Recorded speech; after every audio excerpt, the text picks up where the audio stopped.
ketika saya sedang asik bermain HP dan mendapat notifikasi UAS tafsir.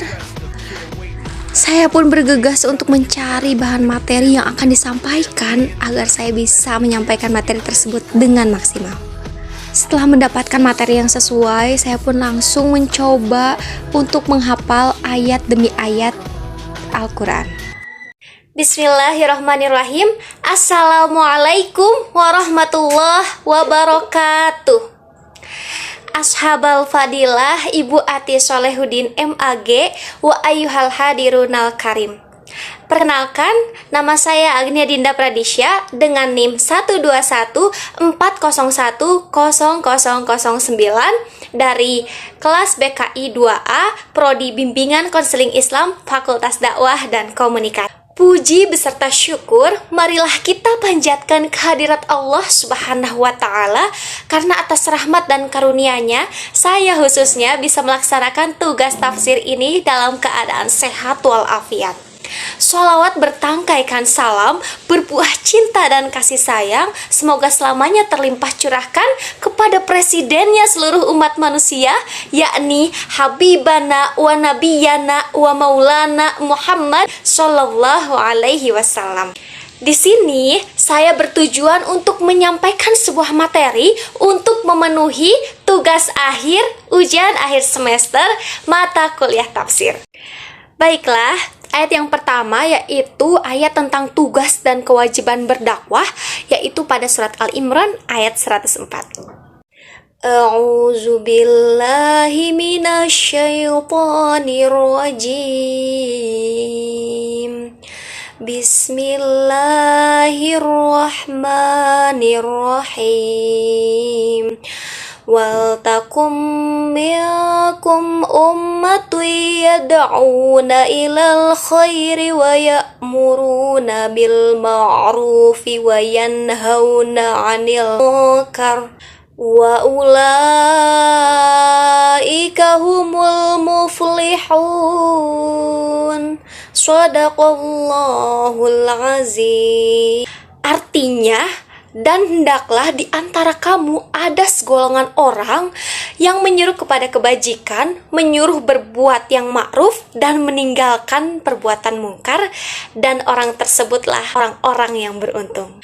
Ayat tersebut menjelaskan bahwa kita selaku umat Islam harus bisa menyeru seluruh umat manusia untuk berbuat kebajikan. Karena pada dasarnya tujuan diciptakannya manusia adalah untuk semata-mata beribadah kepada Allah Subhanahu wa Ta'ala. Kita juga harus bisa menyeru seluruh umat manusia untuk mengerjakan perbuatan yang ma'ruf dan juga meninggalkan kemungkaran. Dan orang-orang yang bisa menyeru umat manusia hingga mereka masuk ke dalam jalan kebenaran adalah orang-orang yang beruntung. Tetapi sebelum kita menyeru dan terjun langsung ke dalam dunia dakwah, kita harus mempunyai bekal terlebih dahulu. Bekal apa saja? Yang pertama ilmu, yang kedua iman.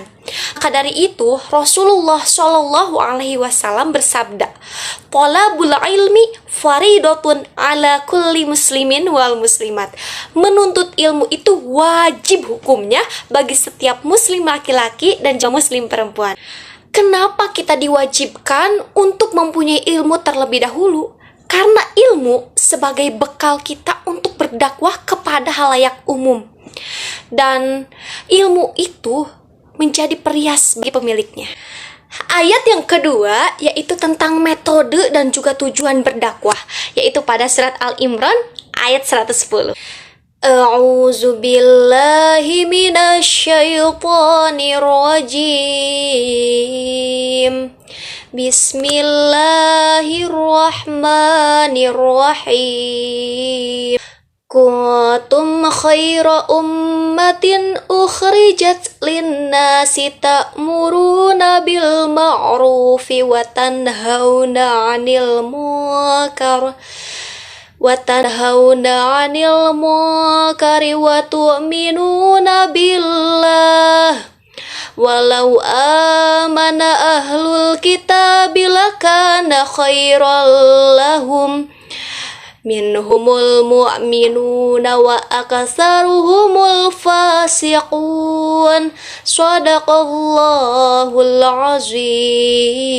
Yang artinya, kamu umat Islam adalah umat yang terbaik yang dilahirkan untuk manusia. Karena kamu menyuruh berbuat yang baik dan mencegah dari perbuatan yang mungkar dan beriman kepada Allah. Sekiranya ahli kita beriman, tentulah itu lebih baik bagi mereka di antara mereka yang beriman. Namun kebanyakan dari mereka adalah orang-orang fasik. Surat Al-Imran ayat 110 tersebut menjelaskan tentang tujuan berdakwah, yaitu agar kita bisa menyeru seluruh umat manusia dan mengajak mereka untuk berbuat kebajikan dan juga melakukan hal-hal yang ma'ruf dan meninggalkan perbuatan yang mungkar. Sebagaimana tadi telah dijelaskan bahwa bekal kita sebelum berdakwah adalah mempunyai ilmu terlebih dahulu. Lalu apa saja manfaat dari mempunyai ilmu? Mempunyai ilmu dapat mendatangkan kebahagiaan, bukan hanya kebahagiaan di dunia, tapi juga kebahagiaan di akhirat. Sebagaimana Rasulullah Shallallahu Alaihi Wasallam bersabda dalam salah satu hadisnya, "Man arada dunya fa'alaihi bil ilmi, wa man arada al-akhirah fa'alaihi bil ilmi, wa man aradahuma fa'alaihi bil ilmi." Barang siapa yang menginginkan kebahagiaan di dunia, maka dengan ilmu. Barang siapa yang menginginkan kebahagiaan di akhirat, maka dengan ilmu. Dan barang siapa yang menghendaki keduanya, maka dengan ilmu. Ayat selanjutnya yaitu tentang kode etik dakwah dan juga kualifikasi dai, yaitu pada surat Al-Baqarah ayat 42. A'udzu billahi minasyaitonir rajim.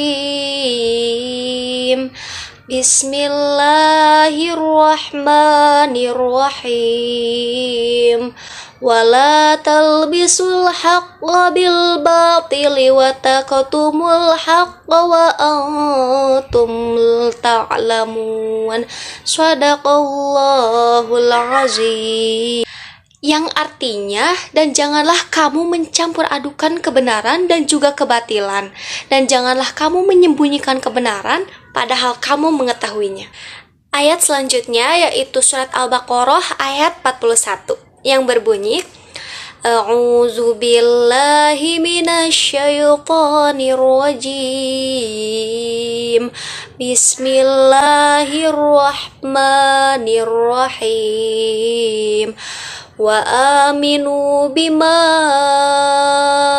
anzaltu musaddiqan lima ma'akum wa la takunu awwala kafirim bih wa la tashtaru bi ayati samana qalila wa iyaya fattaqun. Shadaqallahul azim. Yang artinya, dan berimanlah kamu kepada apa, yaitu Al-Quran yang telah aku turunkan kepadamu untuk membenarkan apa itu Taurat yang ada pada kamu, dan janganlah kamu menjadikan orang yang pertama kafir. Janganlah kamu menjual ayat-ayatku dengan harga murah, dan bertakwalah kamu kepadaku. Maha benar Allah dengan segala firman-Nya. Dari keempat ayat tersebut bisa kita simpulkan bahwa berdakwah itu bukanlah hal yang mudah. Kita harus bisa menyeru seluruh umat manusia untuk berbuat kebajikan, untuk mengetahui bahwa tujuan mereka diciptakan itu adalah hanya beribadah kepada Allah. Dan oleh karena itu, kita sebagai calon dai, orang yang akan berdakwah di depan halayak umum, tentunya harus mempunyai bekal terlebih dahulu, yaitu ilmu dan juga iman. Sebagaimana dikatakan oleh pepatah, spring strong self-you with faith and spring rich self-you with science. Perkuatlah dirimu dengan iman dan perkayalah dirimu dengan ilmu.